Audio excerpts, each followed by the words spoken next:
ও কাকা, আমার মা কি কাঁদা আনছিল আমার আব্বার লেগে। আমার আব্বাকে তাড়াতাড়ি এনে দাও না কাকা। দুবো বাপ, দুবো।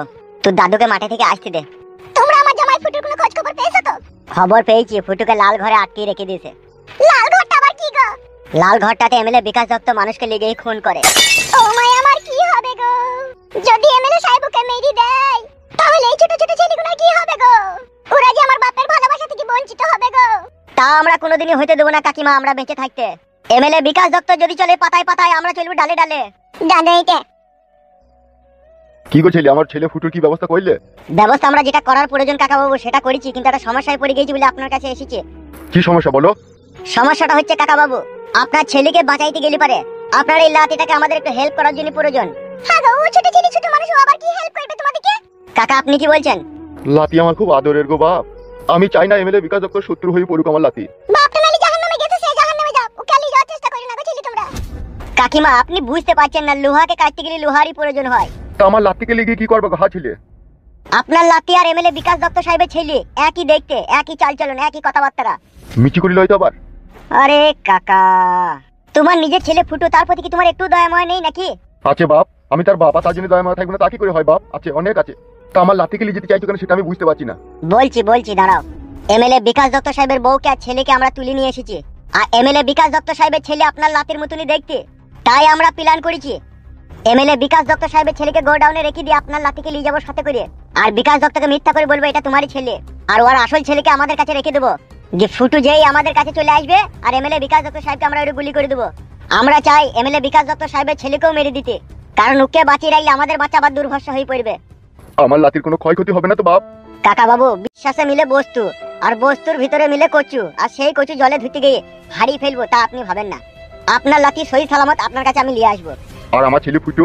দুই বাপ বেটাকে আপনার কাছে আমি এনে দেবো, আমি কথা দিয়ে গেলাম আপনাকে।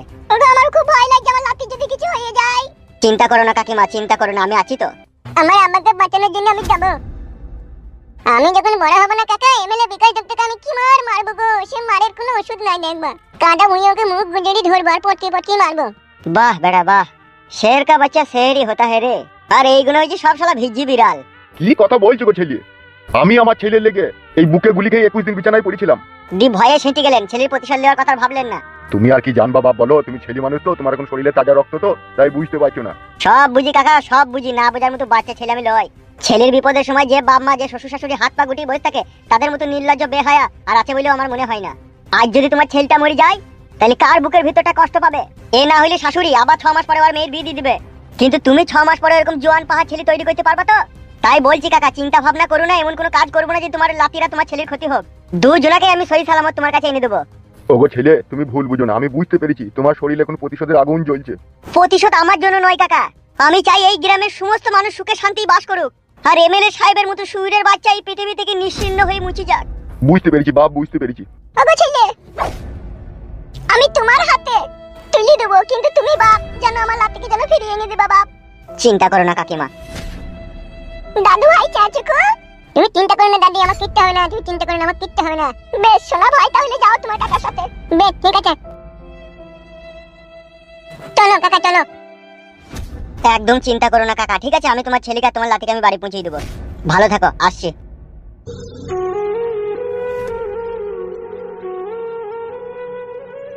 কাজটা কি ঠিক হইলো ভাগো?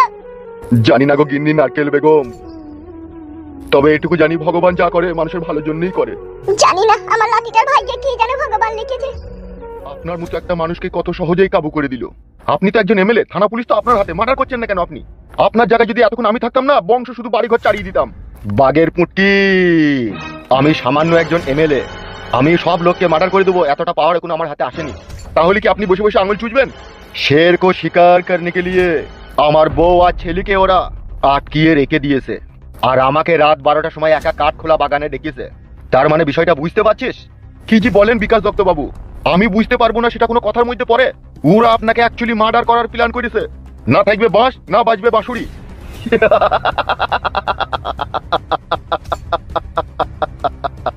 একটা কথা সচ্চা বাঘের পুটকি। হামভি মানে আমি, এক উল্লুক কা পাঠা। নাম আমার এমএলএ বিকাশ দত্ত। আমি পান্তা ভাত আর কলাই সানা খাই রাত 12টার সময় ঘুম থেকে উঠে, আর ওরা মার্ডার করবে আমাকে? তাহলে তো পান্তা ভাত খাওয়া রাত 12টার সময় আমার বিফলে যাবে রে বাঘের পুটকি। মাথাটা কিরকম গপ গপ করছি, মাথায় কিছু ঢুকছি না বিকাশ দত্ত বাবু। তোর ওটা মাথা না পাড়ার মাথা? আমি রাত 12টার সময় ঘুম থেকে উঠেও চিন্তা ভাবনা করি যে কাকে কোন রাস্তায় লিগে মাইলি, রাস্তাতেও টের পাবে না, মানুষ টের পথ দূরে থাকবে। কে আবার ফোন করলি ফেদামুকুরা? এইসব আনকা আনকা নাম্বারে ফোন আসছে কিনা? আপনার কেউ পরিচিত হবে হয়তো। হ্যালো, কিরে বিকাশ দত্ত, ঘুমিয়ে আছিস না জেগে আছিস? কে? My name is Kalu. তোর গাড়ে ভরে দেবো আলু রে শালো। আলু ভরবে? আমি তো ভেবেছি তোর ঘরে পেঁয়াজ দিয়ে কাঁচা লঙ্কা দিয়ে আলু সেনি ভরে দেবো। What the hell you bloody bastard! আরে শালা ইঞ্জেকশনে তৈরি টিউর বাচ্চা, শালার পুলিতে এমন ভাবে ব্লেড মারবো না কোনো ডাক্তারে সেলাই করতে পারবে না। খেতে পারবি কিন্তু হাঁটতে পারবি না, গ্যাস হয়ে মরে যাবি। তাতে আমি যেটা বলছি ভালো করে শোন। বল, কি বলছি বল। বাবা ধন চটবো বলে লাইনে এসো শোনা আমার। আজকে রাত 12টার সময় কাঠখোলা বাগানের ওখানে ফুটুকে সাথে করে নিয়ে আসবি। ফুটো আমার কাছে নেই তো। ফুটু যদি তোর কাছে না থাকে তাহলে তোর বউ ছেলেও আমাদের কাছে থাকবে না। ওরা দেখে কাটিং করে পিস পিস করে পার্সেল করে তোর দরজায় ঘরে রেখে যাইবো। কালু, তুই শত্রু আছে আমার সাথে, বউ ছেলে গেলি কোনো এর মাঝে ঝামেলা করবি না, তোকে বলে দিলাম। তাহলে যা বললাম তা মেনে নাও শোনা আমার, তুমি ফুটুকে সাথে করে নিয়ে আসবা। বেশ ঠিক আছে, লিয়ে আনবো। তাহলে রাখলাম। বেশ। আবার কি হলো বিকাশ দত্ত বাবু? মাথাটা এবার আমার সত্যি সত্যি নষ্ট হয়ে যাবে রে বাঘের পুটকি। কি বলছেন ভাই আপনি? আপনার মাথা নষ্ট গেলে আমাদের কি হবে? বাঘের পুটকি, এটা ছিল সম্পূর্ণ অভিনয়। কি বলছেন আপনি? ঠিকই বলছি, ফোনে যদি ওদের সাথে আমি হম্বি তম্বি করি, যদি আমার বউ ছেলে করা মেরে দেয়, কথাতে কি বলে জানিস তো, যে থেমি খা দই আছে, তাই একটু নাটক করে আমি কাঁদলাম। সত্যি বিকাশ দত্ত বাবু, আপনার কাছে শয়তানও হার মানবে। ভগবান যে আপনাকে কি দিয়ে তৈরি করেছিল তা ভগবানই জানে। ভগবান আমাকে ইউরিয়া, সার আর পটাশ আর 10-26 তিনটিকে পাইল করে তৈরি করেছে। আমার তো সেই রকমই মনে হয়। সুরের বাচ্চা, তুই কি আমার সাথে ইয়ার কি মারছিস? আমি আপনার সাথে কেন ইয়ার কি মারতে যাবো বিকাশ দত্ত বাবু? আপনি বলছেন বলে আমি একটু হ্যাঁ হু দিচ্ছি। সে হাফগান্ডু আর সাদা কুকুর সুরের বাচ্চা সকালবেলায় বেরিয়েছে, এখন আসার কোনো নাম ঠিকানা নাই তাদের। আপনি তো তাদেরকে খুঁজার লেগে অলি গলি নদী নালা হাঁটকি হুটকি খুঁজতে বলেছেন। খুঁজা হোক, হইলেই চলে আসবে। একটা লোক লাউড়া আমার ঠিকঠাক কাজ করতে পারছি না। কাজের লোক আমার একজনই ছিল রে, সেটা হচ্ছে হামসফার। বলার সঙ্গে সঙ্গে কাজ করে দিত। আর আমরা কাজের লোক নয়। তুমি আমার এর লোক হে শালো। শালা বৈদুরা রাত হচ্ছে আর মদ দাও আর খাসির মাংস দাও আর কোথাও ভালো মেয়ে আছে দাও, আর কাজের বেলায় লোবডেঙ্গি। ওটা লোবডেঙ্গি লয়, লোবডাঙ্গা হবে। বিকাশ দত্ত বাবু, আমি যেভাবে কালো কুকুরকে খুঁজেছি, লোকে ছাগল হারিয়ে গেলেও ওইভাবে খুঁজে না, লেকিন কোনো অস্তিত্ব পাইনি। পাবি কি করিবে? তোরা কত বড় বালছিনা মস্তান সে আমার জানা আসবে।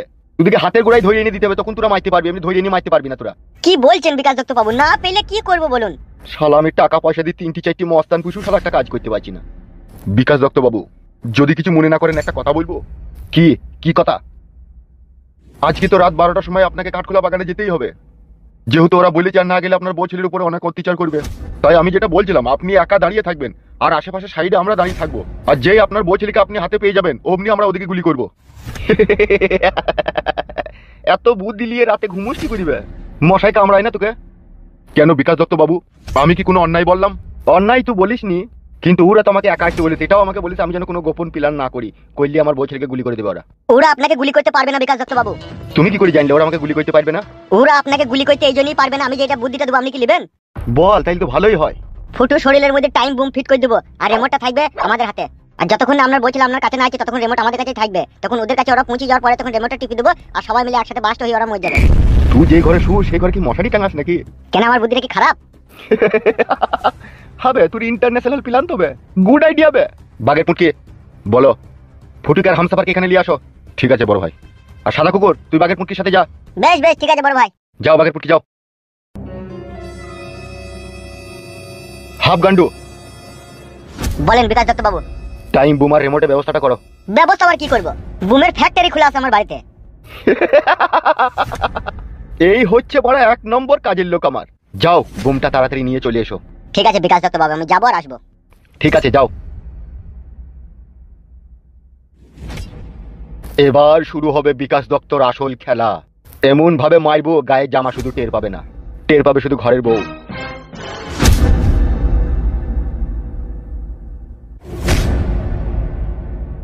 খানকি বেটা, বারো ভাতারি বেটা, গুনমারানি ভাই, মাংমানি ভাইয়ের মুখকে রাত মারবো। বে থালা হারামি, তোরা আব্বা এমএলএ বলে আমার আম্মাকে আপনি কিছু মারবে? বে এটা গান দিতে কেন বে? আমার আম্মাকে মার কথা, আমাকে কি বলছিস? আমার আম্মার যদি কিছু হয় তোর গাল ভাঙবো আগে দেখবি। শালা মইদো, আমি হচ্ছে ফুটু বেটা, তুই আমাকে চিনিস না, আমার নাম হচ্ছে ট্যাটুকু। তুই আমাকে গাল দিতিস, আমার আম্মাকেও আমি বলবো দেখবি। তোর আম্মা মারা দেই বালটাও ঠিক ভাইপো। বলো কাকা। বাপ আর ছেলে দুটোকেই মার্ডার করবো তো, অত ঝগড়া করার দরকার নেই তো ভাইপো। তুমি জানো না কাকা, আমার মা 3 দিন ভাত খায়নি, শুধু ঘরে বসে বসে কাঁদছে। এই মাংমানি ভাইয়ের আমার লেগে মে গান্ধী কি কেবে তোমার মানে মে তোমার আমাকে হিন্দি তোমার দা তুই আমার এমএলএ বলি দাদা নাকি বে? হ্যাঁ, শুধু আমি বড় হই তারপর তো আমাকে দেখবি কি মারবো দেখবি, আমি পট্টি মারবো মারবো গুড মর্নিং ভাইকে। মাথা গরম করি না, চাঁদে ফুটে হয়ে গেলি না, কেউ আটকাইতে পারবে না। তুই আমাকে মারবি মেয়েটা, তুই দাদা বলছিস কেন বে? হ্যাঁ গো, তোমরা এই ছোট ছেলে দুটোকে নিয়ে ঝগড়া লাগাইছো কেন গো? তুই বসেছিস, বসে থাক, তুই বেশি ফটাফট মারাই না, গলায় পা দিয়ে ধরবি না লেখুনি। গলায় পা দিয়ে ধরবা? তা অনেকদিন থেকে তো বেঁধে রেখে দিয়েছো, মেরে দাও কেন আমাদেরকে? তো তোমার ভাতারে তো হারামি কেন, এত বৈদ্য লোক কেন আমার ভাতার? সেই শালা বৈদ্যুর লেগে জীবনটা আমার শাল পাতা হয়ে গেল। জীবনটা কি আমার লাল না কালো না সাদা না সবুজ না নীল, কোনো রং খুঁজে পেলাম না। ওই একটা লোক তোমার স্বামী এমএলএ বিকাশ দত্ত জীবনটা আমার ছকাবাকা কালার করে দিল। ওই ছেলেটা লেগে বলছে আবার আমার ছেলে, আমারই যদি ছেলে হয় আমার বউ, তাহলে আমি আমার বউয়ের সাথে আর কি করে সংসার করব বলো? তা তুমি না কেন পুরুষ নগা পুরুষ বউ শাসন করতে পারোনি, বউ পালিয়ে এসে আমার স্বামীর কাছে? আমি হুরুস লাগো। দুবাই আমার হলুদ মরিচের ব্যবসা সব আমার ডকে উঠে পড়লো। বউকে খুঁজতে বাড়ি ঘর সব চলে গেল। আর তোমার স্বামী আমার বউকে বিয়ে করে তার আবার বাচ্চা তৈরি করে দিলাম। এবার বউকে কি করে আর ভালোবাসবো বলো? কি করে আর বউয়ের লেগে আমার মনে জায়গা থাকবে বলো? এ ভাই, তো এখন সব কথা বলার সময় লয়, বানা চুকুর বস। কালু ভাই, আমি কি এই কথাগুলো বলি কোনো অপরাধ করলাম নাকি? তুই অপরাধ করিসনি, তবে বলারও তোর আর প্রয়োজন নাই। যা হবার তা তো হয়ে গেছে। তুই যদি কোনো বউকে ভালোবাসিস বউ পাবি, তুই চুপচাপ থাক বাড়া। কেলু ভাই, 8টা দোকান খুঁজলাম বুঝলা তো। 8টা দোকান খুঁজে কি দরকার ছিল? শপিং মলে গেলেই তো পেয়ে যেতে। শুধু মুখে বললেই হয়ে যায় নাকি? অত সহজ নাকি? আরে পেয়েছো তো, জিনিসটা পেয়েছো তো? হ্যাঁ পেয়েছি, অনেক খোঁজার পর পেয়েছি। এই দেখো। বেশ ঠিক আছে, ঘরে চলো। ভাইপো বলো কাকা। চল ঘরে যা তো।